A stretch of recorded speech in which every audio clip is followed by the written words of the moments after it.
Baş vermiş qiyamət əlamətləri. 1-ci hissə. Günahsız uşaqların öldürülməsi.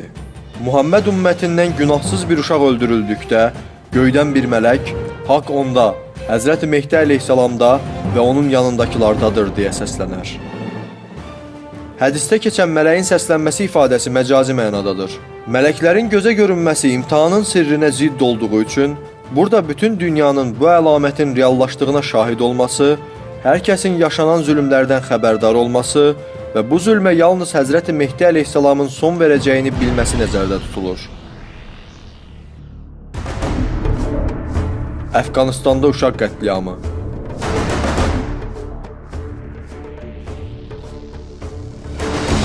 İraqda uşaqların kütləvi qırğını.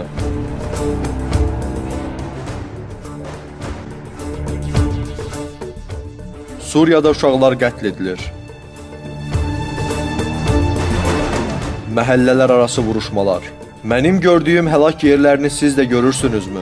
Mən evlərinizin arasında fitnə məhəllələrini, yağış sellərinin əmələ gətirdiyi yarğan kimi görürəm, deyə buyurdu.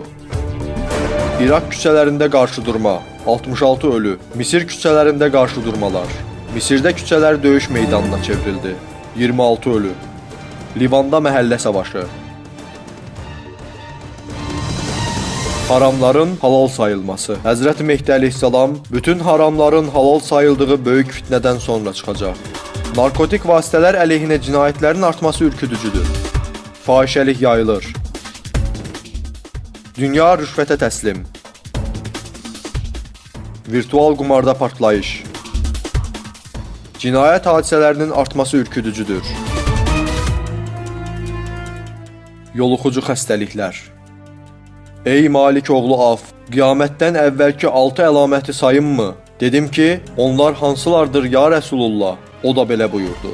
Aranızda ölümcül xəstəliklər yayılacaq.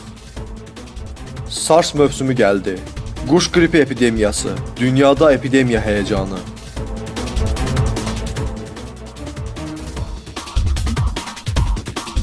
İnsanların səbəbsiz öldürülməsi.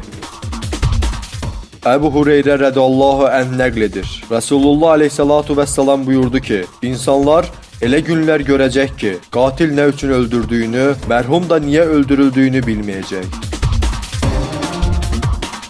Zövq almaq üçün adam öldürüb. Adam öldürmək vərdiş halına alıb. Gülə-gülə öldürdü.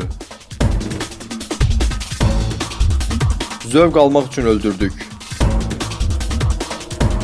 Torpaq sürüşmələri.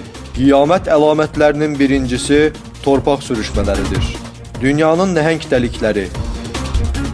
Qvatemalanın mərkəzində nəhəng çuxur. Bütün Çin bu nəhəng çuxurdan danışır. Evlərin məzara çevrilməsi. İnsanlar ölüb, evləri məzara çevriləndə necə olarsan, deyə buyurdu. Hədisin bir mənası bombardman və digər hücumlarla insanların yıxılan evlərin altında ölməsidir. Digər tərəfdən də hədis 2000-ci illərdə tapılan məzar evlərə işarə edir.